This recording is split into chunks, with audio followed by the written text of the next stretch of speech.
పరీక్షలో ఫెయిల్ అయ్యారా? అందుకు కలత చెందాల్సిన అవసరం లేదు. జీవితం ఇక్కడితో ఆగిపోదు. ప్రస్తుతం పరీక్షల ఫలితాల సమయం. విద్యార్థులు, తల్లిదండ్రులు అందరూ ఆందోళనలో ఉంటారు.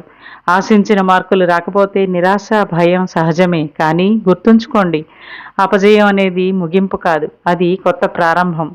భారతదేశంలో విద్యార్థులలో మానసిక ఒత్తిడి పెరుగుతోంది. చిన్న ఫలితాల కోసం జీవితాన్ని వదిలేయడం ఒక పెద్ద తప్పు. మనకున్నది ఒక్కటే జీవితం, అది అమూల్యం. తల్లిదండ్రులు, పిల్లలపై ఒత్తిడి పెంచకండి. వారితో సానుకూలంగా మాట్లాడండి. ఫలితం ఏమైనా సరే మేము నీతోనే ఉన్నామనే భరోసా ఇవ్వండి. విద్యార్థులు, ఫలితం నెగిటివ్గా వచ్చినా భయపడవద్దు. ఇది మీకు మరింత బలంగా తిరిగి రావడానికి ఒక అవకాశం. రేపు మీరు విజయాన్ని సాధించగలరు. జాగ్రత్త!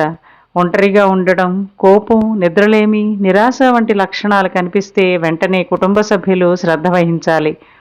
గుర్తుంచుకోండి, ప్రతి గొప్ప వ్యక్తి జీవితంలో ఎప్పుడో ఒకసారి విఫలమయ్యాడు. కానీ వారు ఆగలేదు, అందుకే విజయాన్ని సాధించారు. కాబట్టి వైఫల్యాన్ని కాదు, మీ భవిష్యత్తును ఆలోచించండి.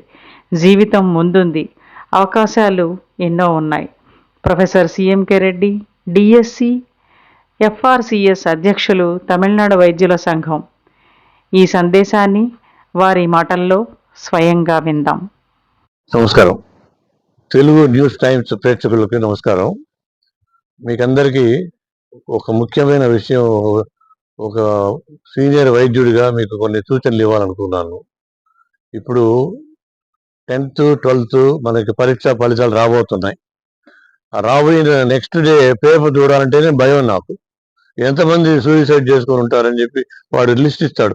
పోయినసారి 13 మంది చేసుకున్నారంట తమిళనాడులో. సో ఇది ఎందుకు జరుగుతూ ఉంది? ఎక్కడ ప్రాబ్లం ఇది? మన దేశం మొత్తంలో దాదాపు 1.3 lakhs 1.4 lakhs సూసైడ్ ఉంటే తమిళనాడులో 2వ అగ్రస్థానంలో ఉందంట. ప్రపంచ వరల్డ్ హెల్త్ ఆర్గనైజేషన్ క్యాల్కులేషన్ ప్రకారం. అంటే అన్ని ప్రాబ్లమ్స్ మన స్టూడెంట్స్ ఫేస్ అవుతున్నారు అనమాట. దాంట్లో 10% స్టూడెంట్స్ అంట, విద్యార్థులు.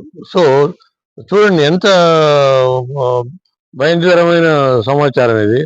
ఇది ఎక్కడ ప్రాబ్లం? తల్లిదండ్రులా, లేదు స్టూడెంట్సా, లేదు పేరెంట్స్, ఉపాధ్యాయుల, స్కూల్ యాజమాన్యమా, గవర్నమెంటా? ఎక్కడో మిస్టేక్ జరుగుతూ ఉంది. జరగకపోతే ఇది ఎందుకు జరగాలి ఈ విధంగా? నా పర్సనల్ ఎక్స్పీరియన్స్ ప్రకారం పూర్తిగా ఈ తల్లిదండ్రుల వాళ్ళ రెస్పాన్సిబిలిటీ అని నేను అనుకుంటాను. ఎందుకంటే వాళ్ళు ఏం చేస్తారంటే రిజల్ట్స్ రాబోయే పరీక్షప్పుడు వాళ్ళు బాగా బిల్డప్ చేస్తారు. ఇది మీకు జీవన్ మరణ సమస్య ఇది బాగా రాయి, మంచి మార్కులు రాబోదని, ఎంబీబీఎస్ రాదు, లేదు డిగ్రీ రాదు, బీటెక్ రాదు, ఐఐటీలో చేరవు, ఏదో వాడికి చెప్పేసి వాడిని బిల్డప్ చేసి వాడి శక్తికి మించి మీరు ఎక్స్పెక్ట్ చేస్తారు. అది అక్కడ తప్పు. వాడి శక్తి అంతా మీకు తెలుసుకోవాలి. శక్తికి మించి ఎక్స్పెక్ట్ చేసినప్పుడు ఏమవుతుందంటే వాడు ఓవర్ వర్క్ చేసి టెన్షన్ ఫీల్ అయ్యి అనుకున్న రిజల్ట్స్ రాకపోతే వాడు డిసప్పాయింట్ అయిపోతాడు. సో ఇది జరగకూడదు. మీరు ఏం చేయాలంటే ఎగ్జామ్ అయిపోయిన తర్వాత రిజల్ట్స్ రాబోయే ముందు మాత్రం వాడి మైండ్ మీరు వేరే మార్చాలి.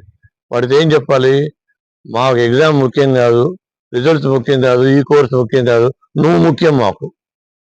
నువ్వు ముఖ్యం. నువ్వు ఈ కోర్సు కాబట్టి ఇంకో కోర్సు చదువుతావు, ఈ ఎగ్జామ్ కాబట్టి ఇంకో ఎగ్జామ్ అవుతుంది, కానీ నువ్వు ముఖ్యము, నీ క్షేమం మాకు ముఖ్యం. అందుకని ఎగ్జామ్ గురించి వరీ కాబాకు. ఏదో వచ్చిన మార్కులు వస్తాయి, దాని గురించి మనం ఏదో చూసుకుంటాం. దాని గురించి వరీ కాబాకు, టెన్షన్ పడబాకు.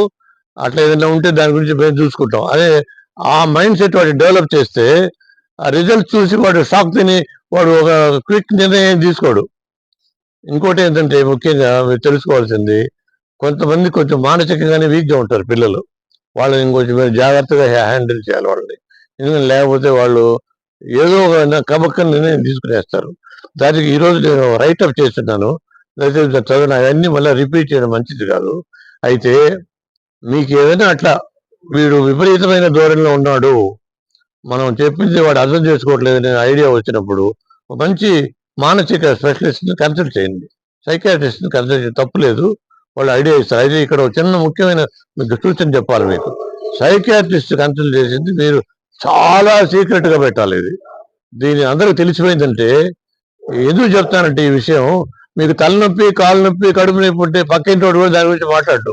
నువ్వు సైకాట్రిస్ట్ కన్సల్ట్ చేసావంటే ఊరంతా మాట్లాడుకుంటారు. ఆ ట్యాబ్ వాడికి రాకూడదు లైఫ్ లో. వాడు ఎప్పుడు చూసినా నువ్వే సైకాట్రిస్ట్ పోయి చూసాలేరా అంటారు వాడిని. అందుకని చాలా సీక్రెట్ గా, చాలా గోప్యంగా ఉంచి తీసుకెళ్లి కన్సల్ట్ చేసి ఆయన సలహా తీసుకొని ఆ మందులు వేరే కాగితం మీద రాసుకొని మీరు వాడి చేతికి ఇవ్వండి. ఎందుకంటే ఇది చాలా మంది పేరెంట్స్ చేసే తప్పు ఇది. ప్రతిదానికి సైకాట్రిస్ట్ని కన్సల్ట్ చేస్తారు. సైకాట్రిస్ట్ని కన్సల్ట్ చేయడం తప్పు లేదు, కానీ దాన్ని సీక్రెట్ గా ఉంచాలి దాన్ని. ఇది చాలా ముఖ్యం. తర్వాత ఇక ఫైనల్ ఇందాకే చెప్పారు, దాంట్లో నేను రాజకీయంలో రాశాను. గొప్ప గొప్ప వాళ్ళు, మన famous people like Thomas Alva Edison, even Ghantasala గారు వాయిస్ పనికి రాదన్నారు ముందు. మీరు నమ్ముతారు నమ్మరు, ఆయన బయట పంపించేశారు. అందుకని ప్రతి ఒక్కరూ జీవితంలో ఎప్పటికప్పుడు ఫెయిల్ అయి ఉన్నారు. కానీ వాళ్ళు దాన్ని తట్టుకొని నిలబడి పైకి దాన్ని అధిగమించి పైకి వచ్చేటటువంటి శక్తి వాళ్ళు ఉండబట్టి ఇప్పుడు ఆయన ప్రపంచ ప్రసిద్ధి చెందిన గాయకుడైనాడు ఆయన. అదేవిధంగా రాబర్ట్ బ్రూస్ అనే స్టోరీ మీరు వినుంటారు.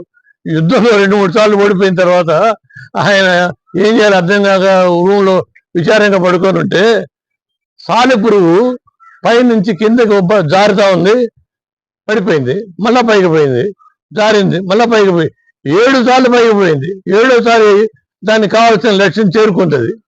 ఓ సాలెపురుగు 7 సార్లు ట్రై చేసింది, నేను ట్రై కూడా చేసి అని చెప్పి పెద్ద స్టోరీ ఇది. రాబర్ట్ బ్రూస్ స్పైడర్ స్టోరీ అని చిన్నప్పుడే మాకు నేర్పించారు. ఇది అంటే ట్రై చేయాలి, ప్రయత్నం చేయాలి, ఏదైనా ప్రయత్నం చేయాలి.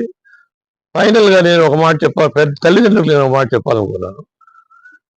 భగవద్గీతలో ఒక శ్లోకం ఉంది, కర్మణ్యే వాధికారస్తే నా ఫలేషు కదాచన అని ఒక శ్లోకం ఉంది. దాని అర్థం ఏంటంటే డ్యూటీ చేయడం వరకే మీ డ్యూటీ, రిజల్ట్ నా చేతిలో, దాన్ని వదిలేసేయండి, రిజల్ట్ మీ కంట్రోల్ లేదు అని చెప్పాడు ఆయన. అంటే దాన్ని బట్టి పిల్లలు చదవడం రాయడం అంతవరకే వాళ్ళ డ్యూటీ, రిజల్ట్ వాళ్ళ కంట్రోల్లో లేదు. అందుకని వాళ్ళని మీరు అనవసరమైన టెన్షన్ పెట్టబోకండి.